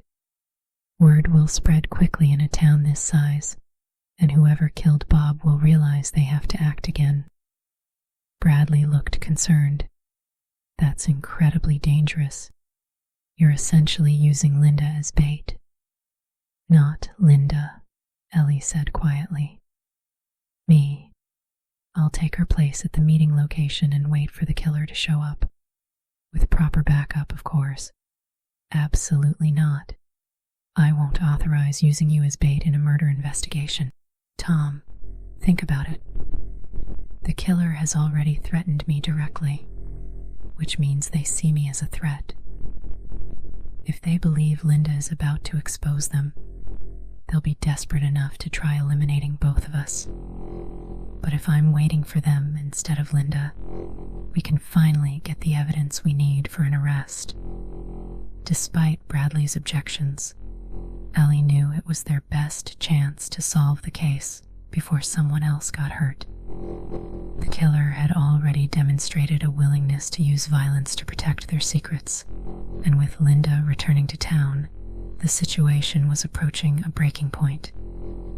As they walked back to their cars, Ellie's phone buzzed with yet another text from the unknown number. "Ms. Hartwell, I know about your conversation with Linda Hayes. If you proceed with this investigation, you'll force me to take actions I'd prefer to avoid. Last warning."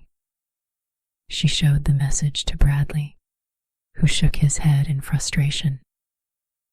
"They're monitoring our communication somehow. This is more sophisticated than a simple murder of passion, which tells us we're dealing with someone who has resources and technical knowledge. someone who's been planning this for a while. As they drove back toward town, Ellie reflected on how much she'd learned in just 4 days of investigation. What had started as an apparent suicide had revealed a complex web of financial manipulation, well-intentioned schemes gone wrong, and ultimately a betrayal that had cost Bob Hayes his life. Tomorrow, if her plan worked, she would finally come face to face with the person who had decided that murder was preferable to exposure. And in the shadow of the covered bridge where it all began, Eleanor Hartwell would either solve the case that had consumed her week or become its next victim. The thought should have terrified her, but instead she felt the familiar thrill of a hunt nearing its conclusion. After 20 years of chasing stories and seeking truth, she had learned that some mysteries could only be solved by stepping directly into danger. In Millbrook's quiet streets, beneath its veneer of small-town respectability, a killer was preparing for one final desperate act, and Eleanor Hartwell would be waiting for them. The morning mist clung to Miller's Creek like a shroud as Eleanor Hartwell made her way through the tall grass toward the covered bridge. It was barely dawn, the sky still painted in soft pastels, and the town of Millbrook lay sleeping beneath a blanket of October fog. In just a few hours, this peaceful scene would become the setting for what she hoped would be the final act in Bob Hayes' murder investigation. Sheriff Bradley had positioned his officers strategically around the area. 2 in the woods beyond the creek, 1 stationed near the old mill building with a clear view of the bridge approaches, and another positioned where the access road curved toward the town center. Their radios were set to silent mode, and everyone understood that Ellie would be walking into potential danger with only her wit and a hidden wire to protect her. The plan was elegant in its simplicity. Word had been carefully spread through Millbrook's gossip network that Linda Hayes was returning from her self-imposed exile to meet with investigators at the covered bridge at 8 o'clock sharp. The location was symbolic. Where her husband had died, she would finally reveal the truth about his killer. What the murderer didn't know was that Eleanor Hartwell would be waiting instead, ready to document whatever confession desperation might produce. As Ellie approached the weathered wooden structure, she couldn't help but reflect on how much her understanding of this case had evolved. What began as a straightforward investigation into academic fraud had revealed layers of complexity that spoke to the fundamental tensions between idealism and pragmatism, between doing good and doing right. Bob Hayes had been a man caught between these competing values, and it had cost him his life. The bridge's planks creaked softly under her feet as she walked to its center, the same spot where Hayes had been pushed to his death 5 days earlier. The morning was still and quiet, broken only by the gentle murmur of water flowing over stones and the distant call of a cardinal announcing the new day. Ellie positioned herself where she could see both approaches to the bridge, while appearing to study the railing where evidence of struggle had been found. At exactly 8 o'clock, she heard the soft crunch of footsteps on gravel. Someone was approaching from the town side of the bridge, moving with deliberate caution. Ellie's heart rate increased, but she forced herself to remain calm and focused. After years of investigating dangerous stories, she had learned to trust her instincts and maintain her composure under pressure. The figure that emerged from the morning mist was both expected and surprising. Dr. Margaret Chen walked onto the bridge with careful steps, her usually confident demeanor replaced by obvious anxiety. She wore dark clothing and carried a small backpack, and her face showed the strain of someone who had reached the end of a very difficult road. "Hello, Margaret," Ellie said softly, not turning around. "I was wondering when you'd come." Chen stopped about 10 feet away, her breathing slightly labored from what appeared to be more than just the walk to the bridge. "You knew it was me?" "I suspected. The promotional pen you dropped during your struggle with Bob was a significant clue, but what really convinced me was our conversation yesterday. You knew too much about the Foundation's operations and Bob's investigation, more than someone would know just from being a board member." Chen moved closer, and Ellie could see the exhaustion in her friend's eyes. "I never wanted any of this to happen. When Bob first proposed the Educational Excellence Foundation, it seemed like such a perfect solution. We could redirect the money that was being stolen anyway and use it to actually help students. But Bob discovered you were doing more than just helping students, weren't you?" Ellie turned to face her friend fully. "You were using the foundation to funnel money to your own medical practice, probably to help patients who couldn't afford treatment. Another good cause, but still theft." Chen's composure cracked slightly. "Do you have any idea how many people in this community can't afford basic medical care? The state provides almost nothing for rural health care, and I was watching people suffer because they couldn't pay for medications or procedures they desperately needed. The foundation money allowed me to treat hundreds of patients who would have gone without care.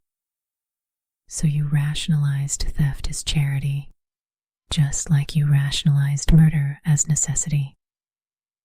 Ellie kept her voice calm and non-judgmental, hoping to encourage Chen to continue talking.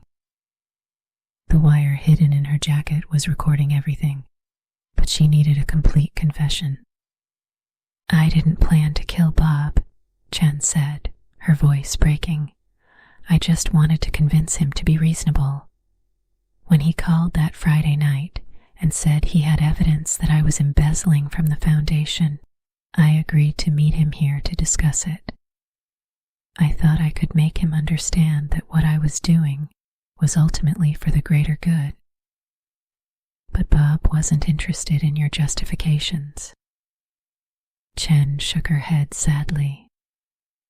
He'd become obsessed with doing everything by the book.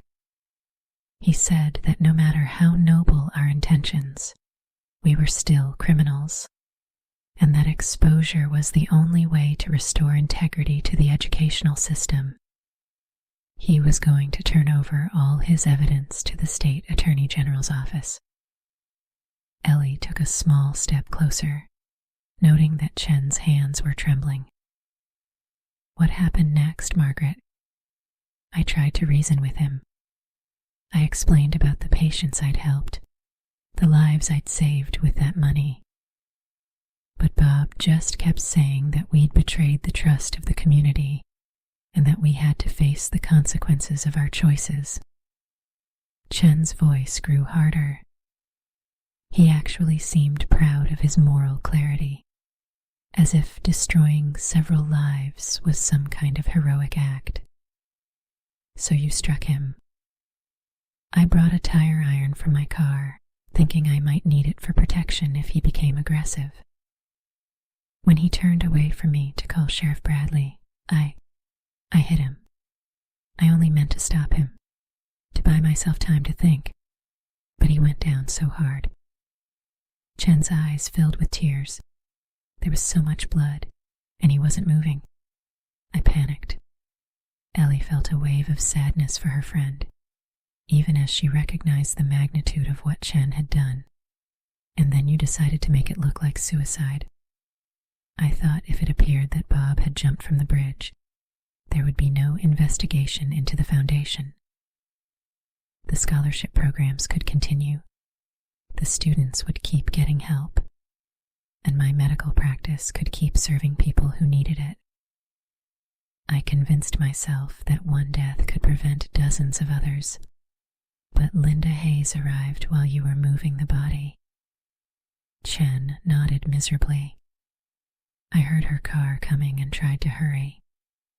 When she saw what was happening, I had to make a split-second decision.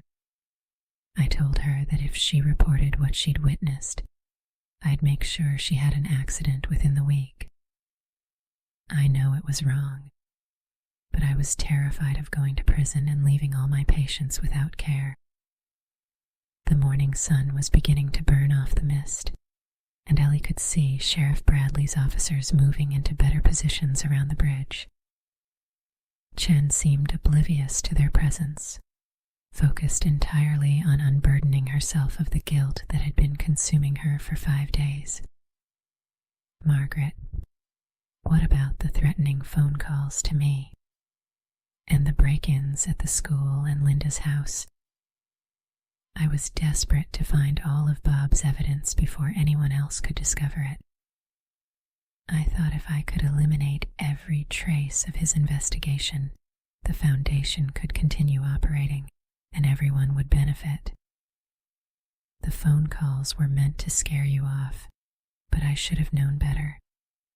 You're not the type to be intimidated.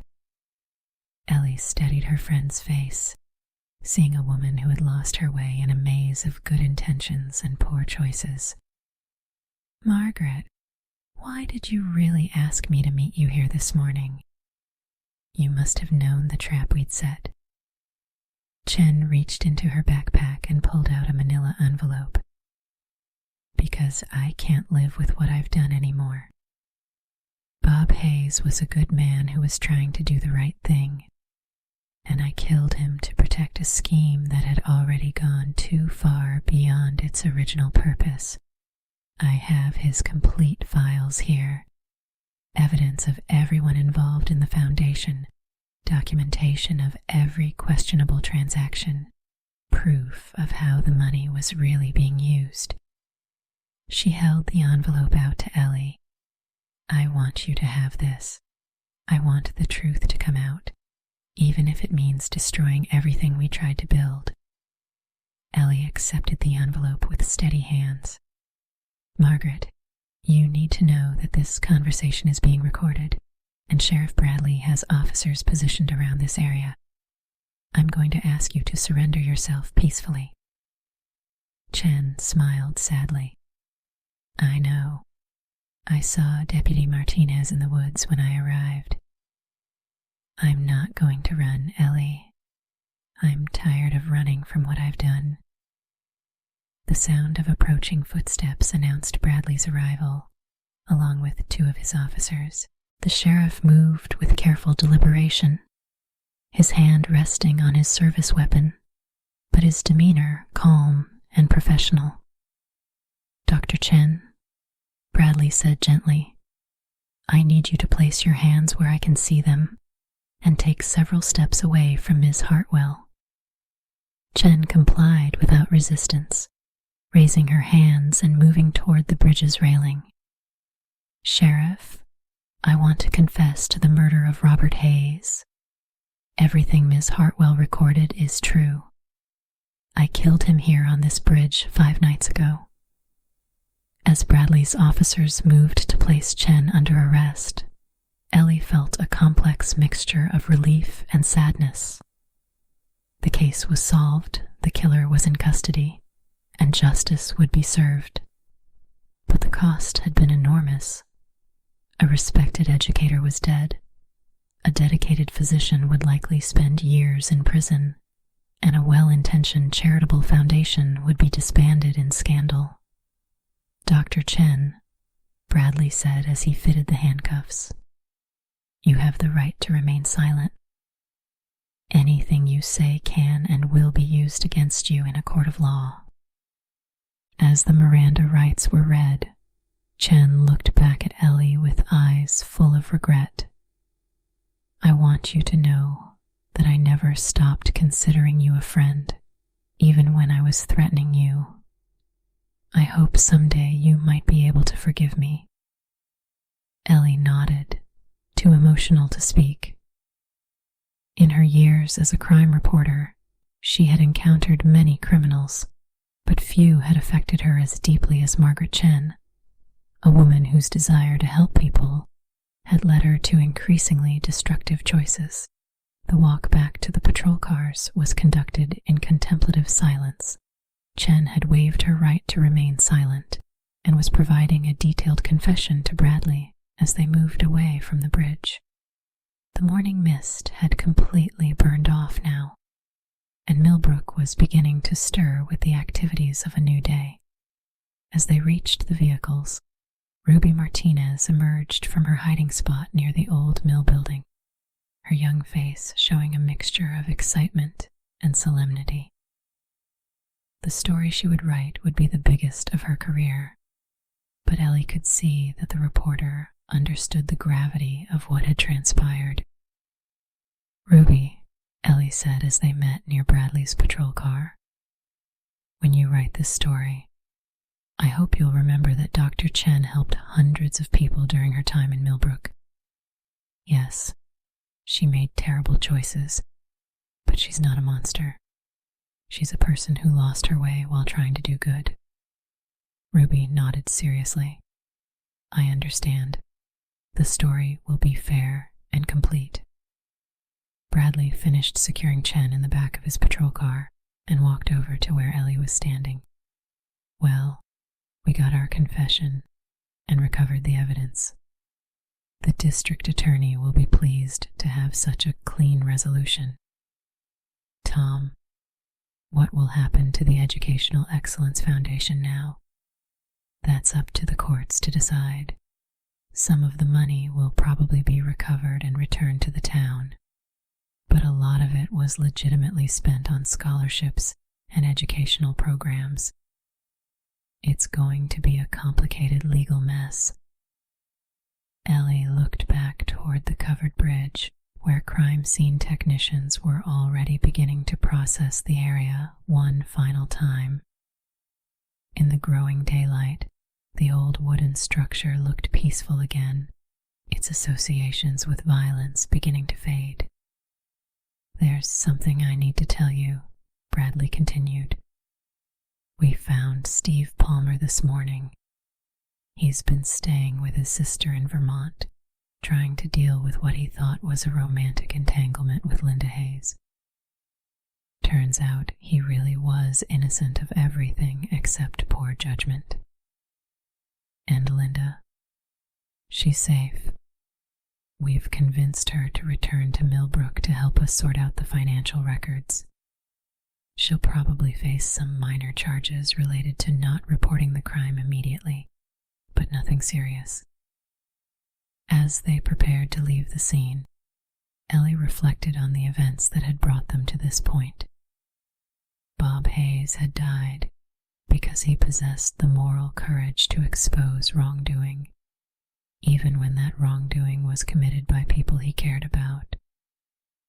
Margaret Chen had killed him because she couldn't face the consequences of her choices, no matter how noble her motivations had been. The drive back into town was quiet, each person lost in their own thoughts about justice, morality, and the complex decisions that define human character. Millbrook looked exactly the same as it had a week ago. Picturesque streets lined with ancient maples, well-maintained colonial homes, and the timeless New England charm that drew visitors from across the region. But Ellie knew that beneath the surface, the town would be grappling with difficult questions about trust, leadership, and the price of good intentions for months to come. At the sheriff's office, as Chen was processed and her confession formally recorded, Ellie found herself thinking about the broader lessons of the case. How often did people with good hearts make choices that led them down dark paths? How many times did the desire to help others become corrupted by pride, fear, or simple pragmatism? Bob Hayes had understood these dangers and had chosen to stand on principle, even when it cost him his life. Margaret Chen had understood them too, but had chosen compromise and rationalization, ultimately leading her to commit the very type of harm she had originally sought to prevent. Late that afternoon, as Ellie sat in her kitchen with a cup of tea and the manila envelope Chen had given her, she finally allowed herself to feel the full weight of the week's events. The evidence inside the envelope would help prosecutors build their case and might enable some recovery of the misappropriated funds. But it would also destroy several more lives and reputations in a community that had already suffered enough. Her phone rang, interrupting her melancholy. Thoughts? The caller ID showed Father O'Sullivan's number. Eleanor, I heard about Dr. Chen's arrest. I wanted you to know that she called me this morning before meeting you at the bridge. She wanted to make a confession in the religious sense as well as the legal sense. How is she doing, Father? She's finding some peace in finally telling the truth. Margaret asked me to tell you that she's grateful for your friendship and hopes that you'll remember the good things she tried to do, not just the terrible mistake she made. I will, Ellie promised. Father, what will happen to the people who were receiving medical care through the foundation funding? That's something the community will need to address together. Perhaps this tragedy can inspire us to find legitimate ways to provide the healthcare assistance that Dr. Chen was trying to offer. After ending the call, Ellie walked out to her small garden, where the last of the season's flowers were blooming in defiance of the approaching winter. The covered bridge was visible in the distance, its red structure catching the golden light of the setting sun. Soon, the bridge would return to being simply a beautiful piece of local history, rather than a crime scene. But Ellie knew she would never see it quite the same way again. As darkness settled over Millbrook, she reflected on the quiet courage it took to live with integrity in a complicated world. Bob Hayes had possessed that courage, and it had cost him everything. Margaret Chen had lost sight of it, and that loss had led to tragedy. But somewhere in between those extremes, most people struggled daily to make ethical choices while dealing with imperfect circumstances and competing loyalties. The case was closed, but the questions it raised would linger long after the legal proceedings were complete. In a small town where everyone knew everyone else, how do you rebuild trust after such a fundamental betrayal?